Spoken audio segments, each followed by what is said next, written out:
Dneska idem okolo záhrad cez sídlisko vedľa Dunaja a chcel by som prísť k Gebrovej. Tak uvidíme. Dneska zmením trasu. Pôjdem taký mestský okruh. Je pekne teplo, okolo má byť 12-13 stupňov. Tak uvidíme.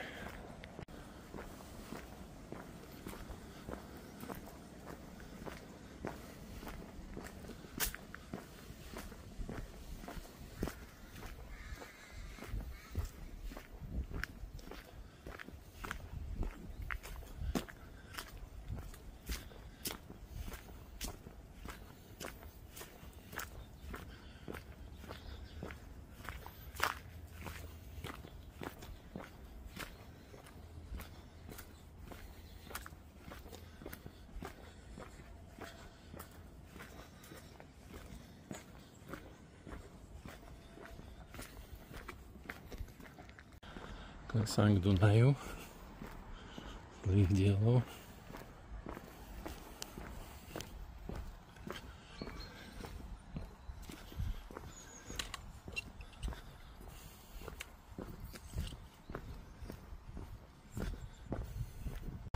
A tu sú schody.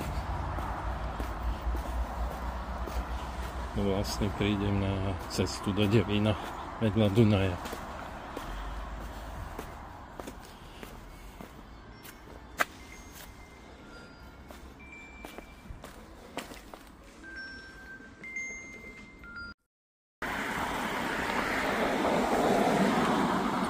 Kráčam vedľa Devínskej cesty a je riadne rušná. Je rameno Dunaja.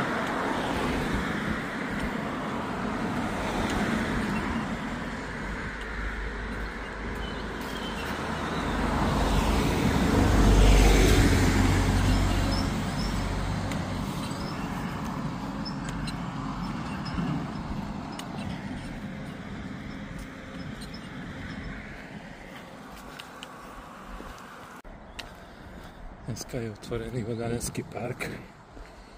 Tak to dám cez tento park. Ináč chodíme tady do Karloveské rameno tam.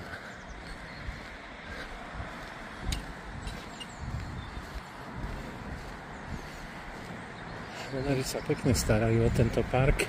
Viete, je tu plno detí.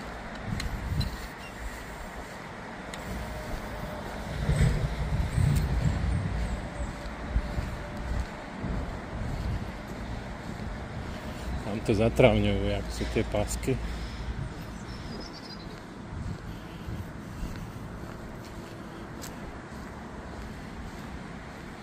Tu sú normálne záchody, taký jak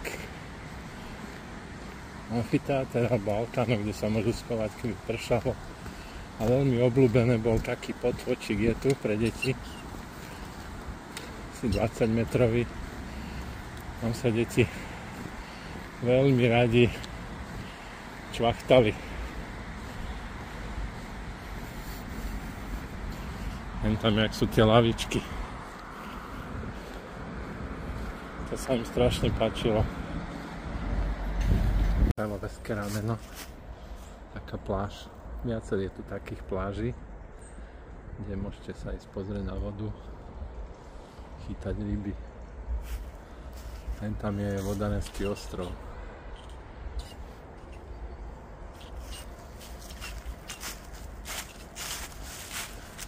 A pokračujeme.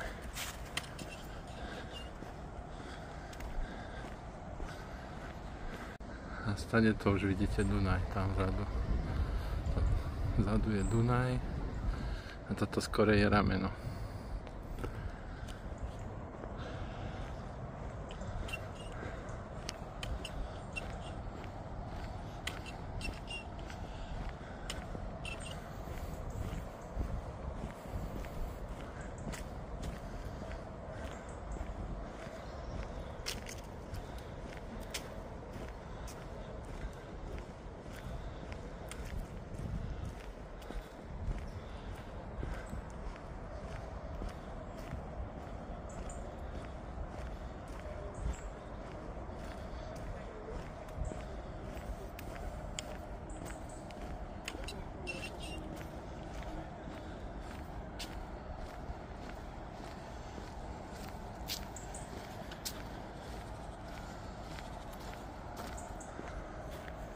toto je vlastne potok, ktorý prechádza cez Karlovú Ves, ale celý je v kanalizácii. Vlastne je kanalizovaný, by som povedal. Až tu vyviera.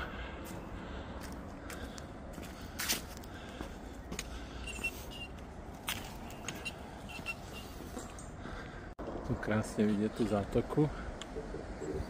Tu boli stromy, ale ich vyrúbali. A tam majú jachtári taký prístav. Chodia na lode a člnkujú tu. Lodenica, také bola.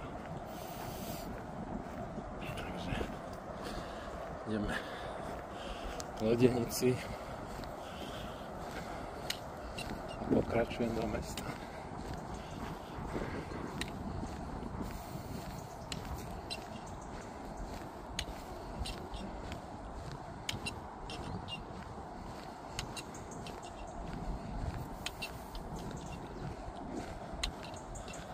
Miská sú tu riadne, hádam aj 250 ročné, 300.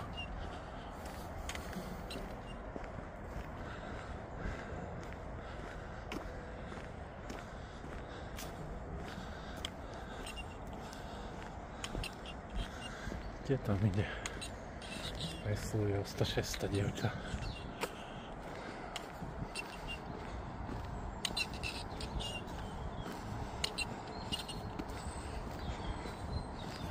Už prichádzam k lodenici.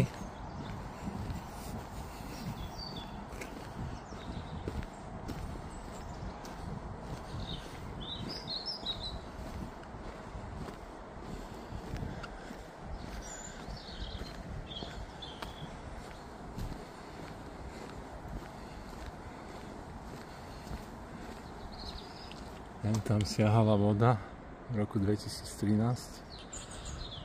1040, to je 10 metrov. Dávajú pivo v lete.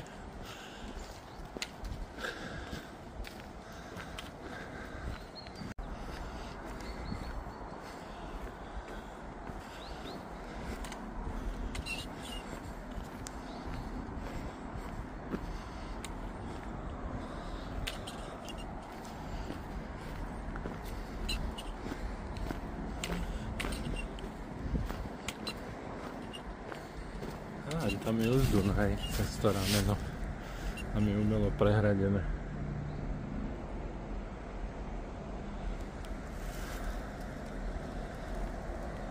Teraz sa blížim k mostu La Franconi. Počujete ten hluk.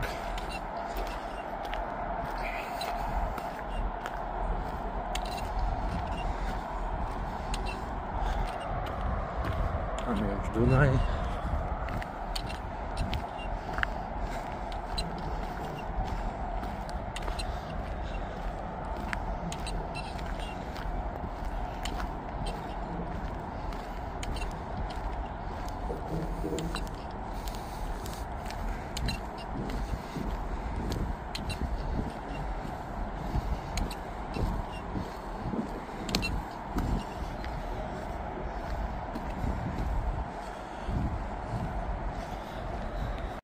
Tu je most La Franconi, má 770 metrov, dĺžku 11 metrov nad Dunajom výška. A tu máme Dunaj, bol postavený ten most v 92. otvorení.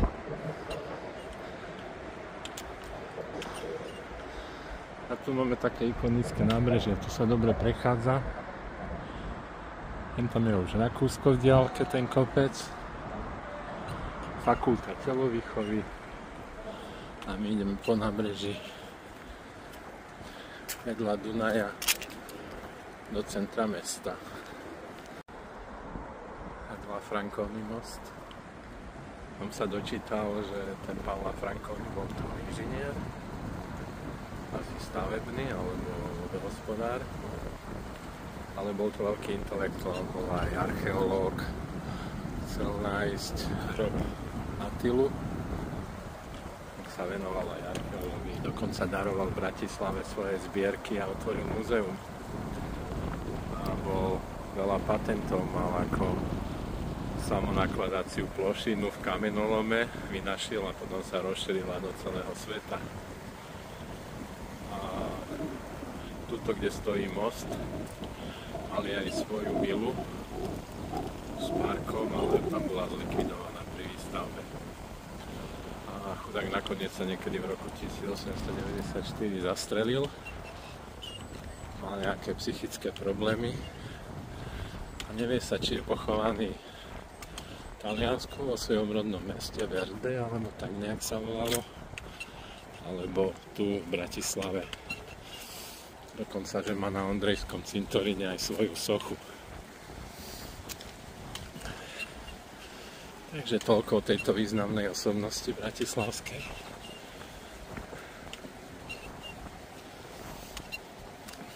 Ideme ďalej. Predlovňový River Park.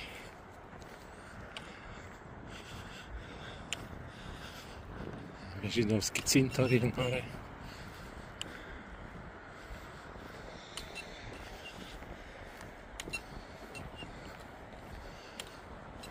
Štvrť rodinných domov. Volá, že Kráľovské údolie, jak je tam ten hotel.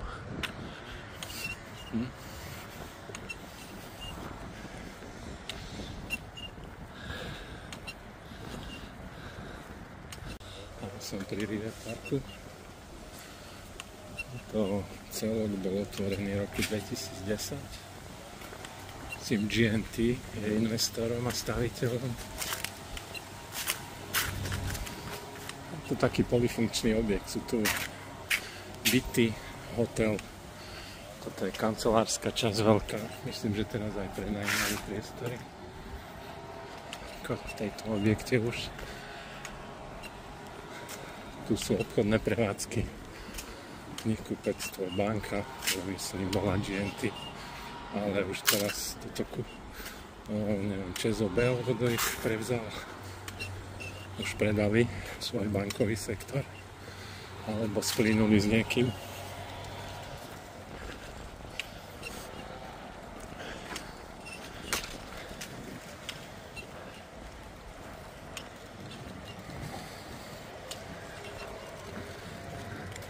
Máte vlastne hotelovú časť a hore je bazény a posilovne, sauny, také spa.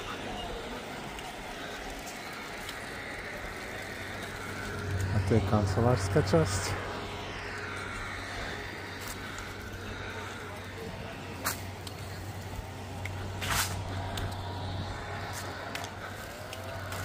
Vlastne je to také námestie. No pozrieme, stade to. Také námestičko. Mária Terezia. Neviem, či to je RDD Grove s ňou. To je už bytová časť. Akým osobný prístav je tu. Dal som si pivečko.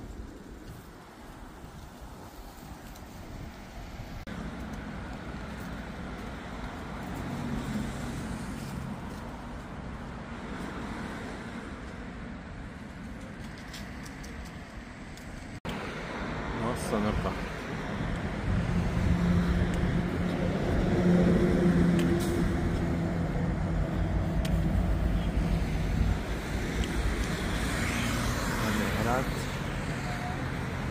Svätého Martina.